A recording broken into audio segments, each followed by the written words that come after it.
Why does it look like that? Ew.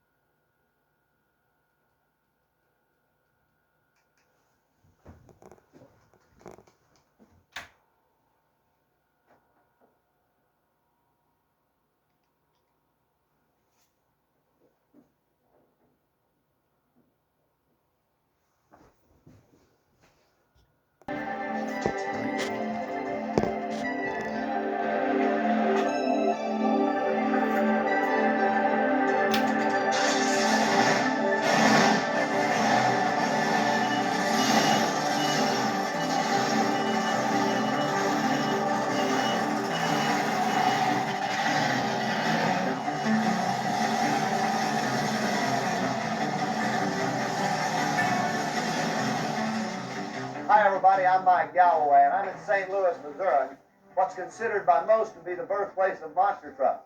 I'm referring to Midwest four-wheel drive, the home and the headquarters for the king of the monster truck, Bigfoot.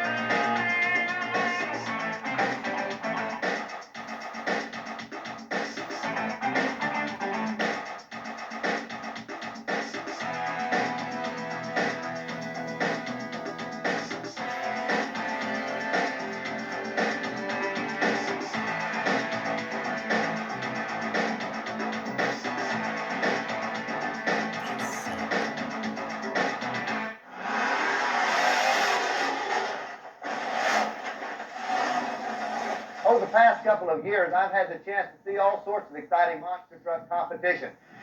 From the exciting and grueling mud bog competition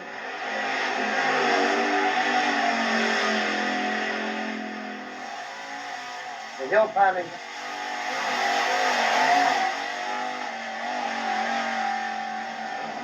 the competitive car crushing,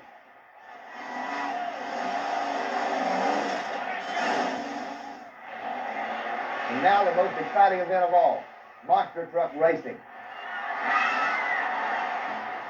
For the next hour for you and the next 48 hours for me, we're going to get a unique glimpse of the behind-the-scenes action as we go on the road with the king and his crew. We're going to go on the road with Bigfoot. But before we go, let's meet the creator of monster truck and Bigfoot, Bob Chandler. Hi, Bob. Hi, Mike. Crew all ready to go? Crew's ready. The truck is ready. They'll be leaving in a few hours. It's going to be a good weekend. Well, while the crew finishes the last-minute details before we get on the road, let's take a look at how and when this all began.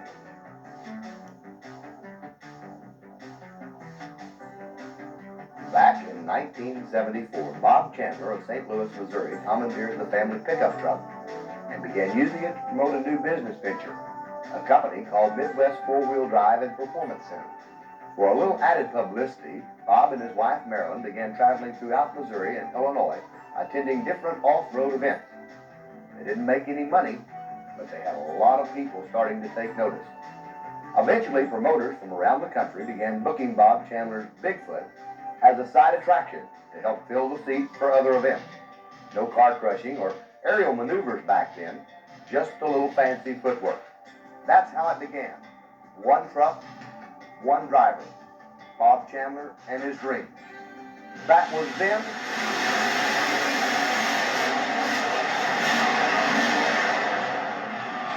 This is now Bigfoot, the main event. More than 14 years have passed since that first truck, and according to Bigfoot's chief design engineer, Bob Pal Freeman, you can never go back. There's no way a truck we had 8 years ago could do what they're doing today, because of just the nature of the things he's doing requires a whole lot more strength and durability and reliability than what he was doing, from just driving on the street truck, doing an exhibition show, to the competition events we're into nowadays. They're entirely different. I think this is going to become something as popular as any type of NASCAR event or drag race event. We're just now starting to see what these monster trucks can do and what they will do. These trucks can take this incredible amount of abuse because they're custom built from the ground up. How does one go about building a monster truck? Let's go to the action.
All right, Jim, we ready to go? I'm riding shotgun.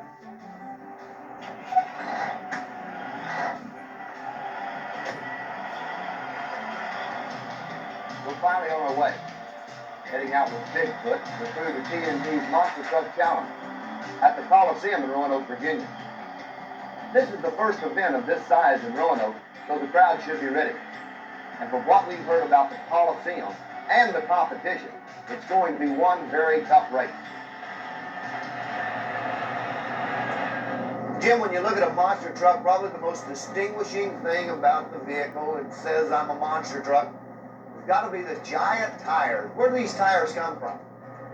These tires were originally developed for commercial liquid fertilizer spraying machinery used in the Midwest and some of the western states in the very large farms.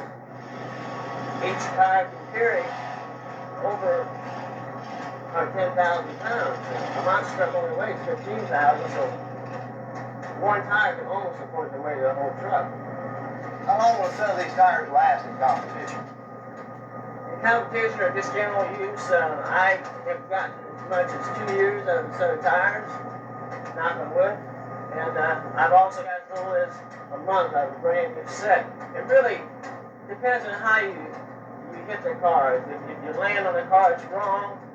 You're going to come in contact with the windshield post, antennas, and a few other things that can really take one of these tires and cut it wide open and ruin it.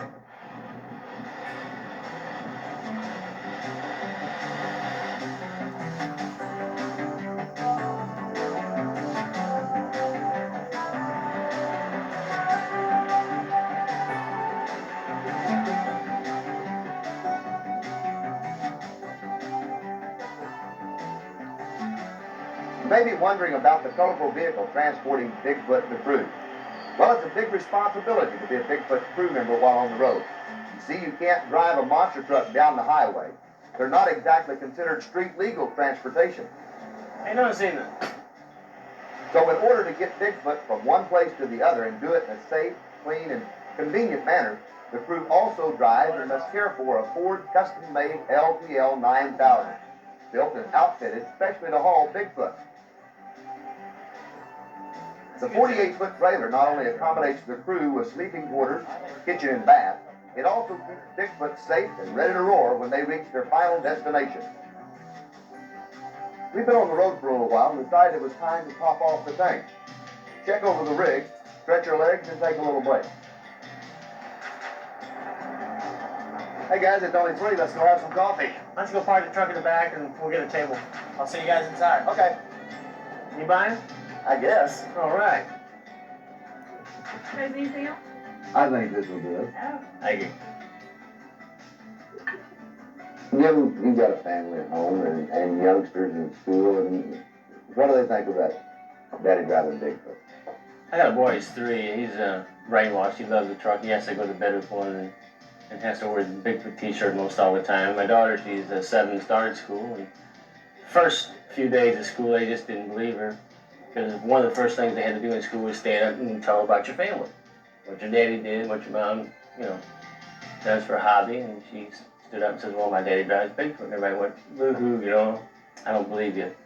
And so they had a parade one day, a little town parade, and they actually get 2 schools together and parade down Main Street, very small town I live in, 2,400 people. And I brought the Bigfoot shuttle up there and just fell in behind the fire department in the parade and surprised everybody. Daddy did drive Bigfoot. He drove the Bigfoot shuttle that day, they all know that anyway. How many miles did you travel with you? Probably each rig probably averages about 80,000 miles a year. How many shows? How many shows do you and Gene do? Gene and I will probably do, say, 45, maybe to 50 shows.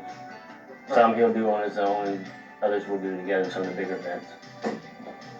I guess it's my turn to buy coffee. Let's get on the road and try some more. Before we left St. Louis, I had an opportunity to talk with Jim and Bob Chandler about their favorite kind of Bigfoot action. Not surprisingly, they all had their favorite event. Jim Kramer, for example, enjoys it down and dirty in the mud.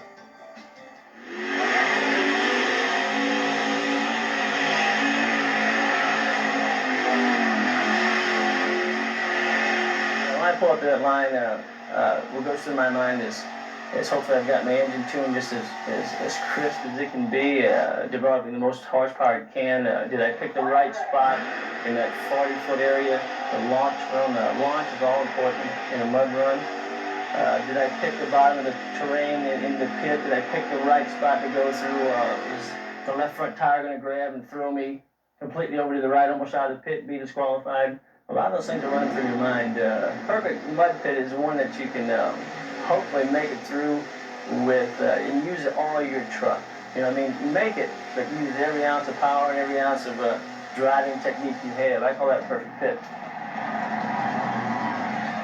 It took me, I guess, four years before I finally made it over the gravel rim. That it's a 270-foot high, 70-degree angle pea gravel hill.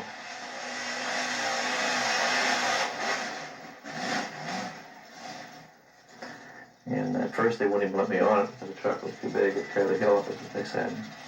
And finally, after their events were over, it'd usually be 3 or 4 o'clock in the morning, they'd finally let me attempt the hill. I have one truck that I use for hill climbing. It's Bigfoot 1, the original one. And we've got a great big motor, a 640 cubic inch Allen wheel motor. And it puts a lot of wheel speed, and that's what it takes to kind of keep the tires spinning. It's just all the way up the hill to get over it. I guess it was about 2 years ago I finally got a chance to do it in the daytime, and we went, by the third try, we went clean over the top of it, and it was neat. It's a good feeling.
We had 2 cars out in a farmer's field. They let us park it there and try, and drove over the cars twice and videotaped it.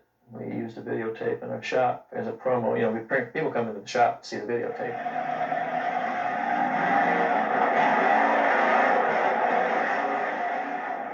It took us 6 months after I crushed the first set of cars before we do it in front of a crowd. A promoter asked me to do a car crush in front of the crowd, and Merrill and I talked about it. He says, no, it's destructive, and it would really hurt the image that we've got. And he finally talked me into doing it, and the crowd went nuts. And all ages, kids to grandmothers, they really liked it, what we did. So we've been doing it ever since.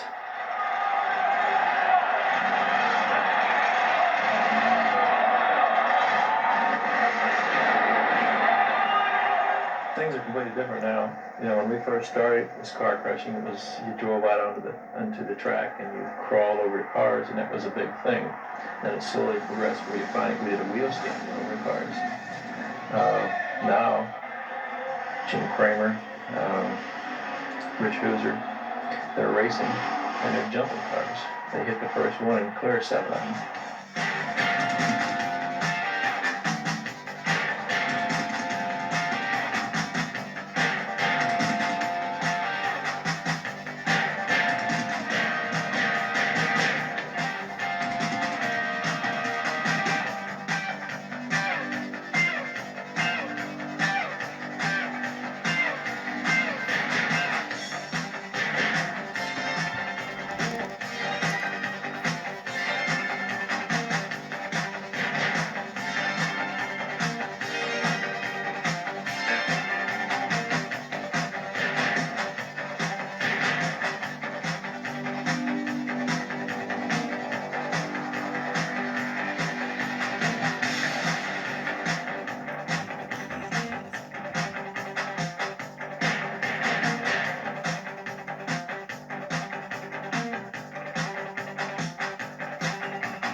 Okay, guys, so that was Focus. Bigfoot, King of the Monster Trucks, Part 1. Part 2 will be uploaded in a few days.